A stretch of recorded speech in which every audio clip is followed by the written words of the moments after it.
श्री स्वामी समर्थ, जय जय स्वामी समर्थ. श्री स्वामी समर्थ, जय जय स्वामी समर्थ. श्री स्वामी समर्थ महाराजांच्या नामस्मरणाने आजच्या व्हिडिओला सुरुवात करूया. शुभ दुपार तुम्हा सगळ्यांना. कसे आहात तुम्ही सगळे? आता शुभ संध्याकाळ झाली, शुभ संध्याकाळ तुम्हा सगळ्यांना. कसे आहात तुम्ही सगळे? आशा व्यक्त करते स्वस्त असाल, मस्त असाल, स्वामींच्या सेवेमध्ये रममाण असाल.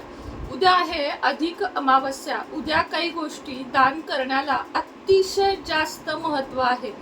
3 गोष्टी मुख्यत्वे करून उद्या दान करायच्या आहेत. कोणत्या आहेत त्या लगेचच बघूया. सगळ्यात पहिले दान उद्या धान्य दानाला महत्त्व आहे. म्हणजे ते कशा पद्धतीने करायचं ते मी तुम्हाला सांगते.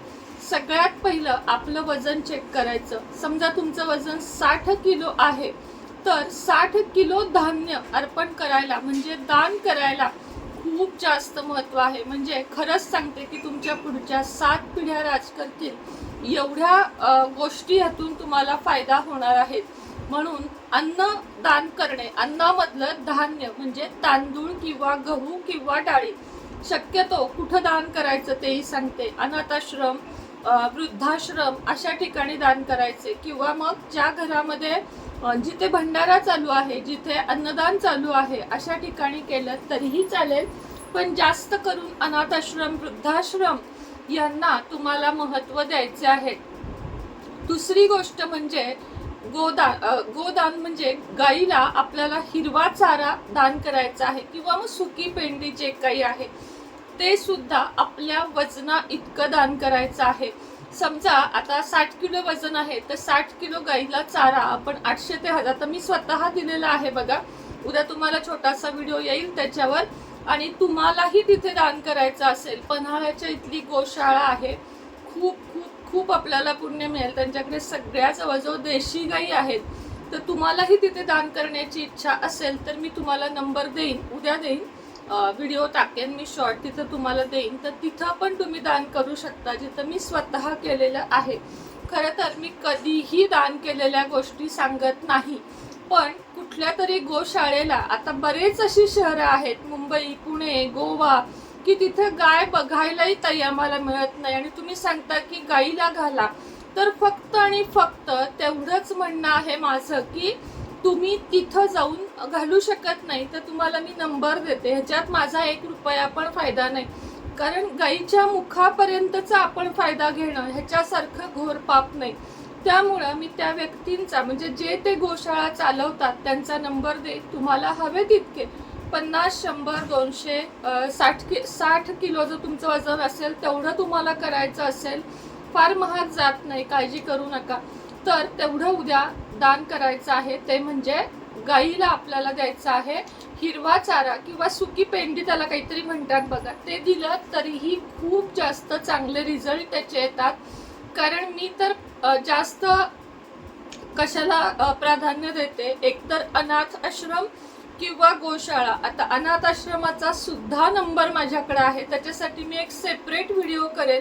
पंढरपूर मधल्या दादांचा अनाथ आश्रम आहे आणि तिथे सर्व म्हणजे मनोरुग्ण आहेत. कसे सांगू का, ज्यांना अक्षरशः घरच्यांनी सोडून दिलेलं आहे असे लोक एक दादा सांभाळतो. तर तिथपर्यंत आपलं दान जर पोचलं तर ते सत्पात्री दान म्हणतात. म्हणजे जे लोक खरोखर पात्र आहेत दान घेण्यासाठी, अशा गोष्टींना आपण दान केल्यावर त्याचं पुण्य लागतं. नाहीतर काही गरीब फॅमिली थोडक्यात माजुरी असतात की त्यांना दिलेल्याचं काही नसतंच, आम्ही कुठं मागितलं होतं. असा मी स्वतः खूप जास्त अनुभव घेतलाय की मी आजपर्यंत जे दान खूप करत आले ना, ते लोक मला नंतर स्वतःहून बोललेत की आम्ही कुठं मागितलं होतं. तर अशा ठिकाणी आता दान करायचं नाही. असं गेले 5-6 वर्ष मी ठरवलंय चांगल्याच ठिकाणी दान करायचं. कारण भली लोक माझ्यावर उलटताना मी पाहिली आहेत. त्यामुळं मूकबधीर, अनाथाश्रम, वृद्धाश्रम, गाईंना अशा ठिकाणी आपण द्यायचं आहे. तर मी ते दोन्ही नंबर मला शक्य झालं तर उद्याच्या व्हिडिओमध्ये देईन.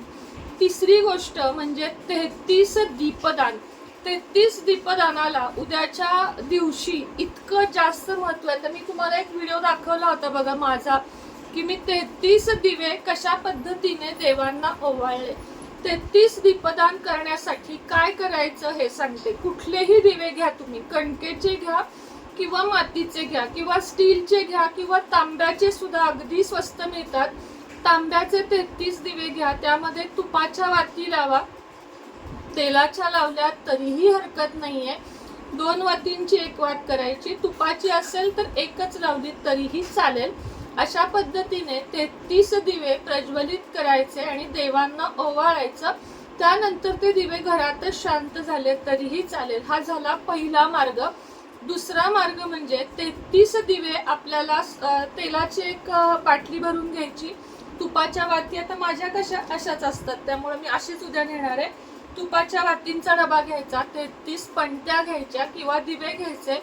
कुठल्याही मंदिरात जायचं आणि ते दिवे लावून माघारी यायचं. 33 दिव्यांचं दीपदान आपल्याला उद्या करायचं आहे, कारण आता ही संधी पुन्हा 33 महिने नाहीये.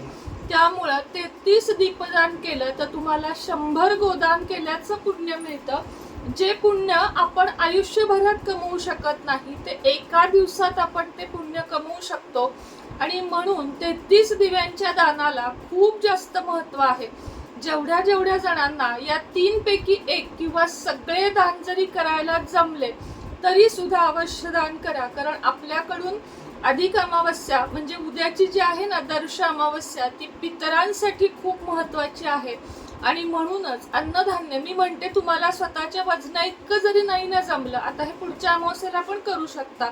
नसतील पैसे तर आपण नाटक नाही करू शकत, पण एखादा किलो तांदूळ एक माणूस पोटभर जेवेल गरीबाचा. मी तुम्हाला पुन्हा पुन्हा सांगते की गरीबाची व्यक्ती, जे सत्पात्री दान, जे खरोखर पात्र आहे त्यांनाच हे दान आपल्याला करायचं आहे. अट एकच की त्या माणसाचं पोट भरल्यावर त्याचा दुवा तुम्हाला लागला पाहिजे अशा ठिकाणी. अन्यथा मग गाय आहे, मुंग्या आहेत, अशा ठिकाणी छोटं छोटं दान तुम्ही करू शकता. तर आठवणीने कराल ही अगदी तुमच्याकडून अपेक्षा व्यक्त करते. आणि उद्याच्या सकाळीच मी तुम्हाला तो हे देईन, नंबर देईन, दोन्ही अनाथ आश्रम आणि हा कुठला गोशाळेचा. तर तुम्हालाही जेवढं जमेल 100 रुपये 200 रुपये अन्नधान्य, जर कोणी पंढरपूर मधनं बघत असाल तर तिथं जाऊन जरी तुम्ही भेट दिली तरीही माझी हरकत नाही. द्या, म्हणजे दिल्यानं आपल्याला जास्त मिळतं एवढं मी तुम्हाला सांगू शकते. कारण त्यांचा दुवा आपल्याला लागतो. आपण एका हातानं दिलं ना तर देव आपल्याला वरून भरभरून देतो.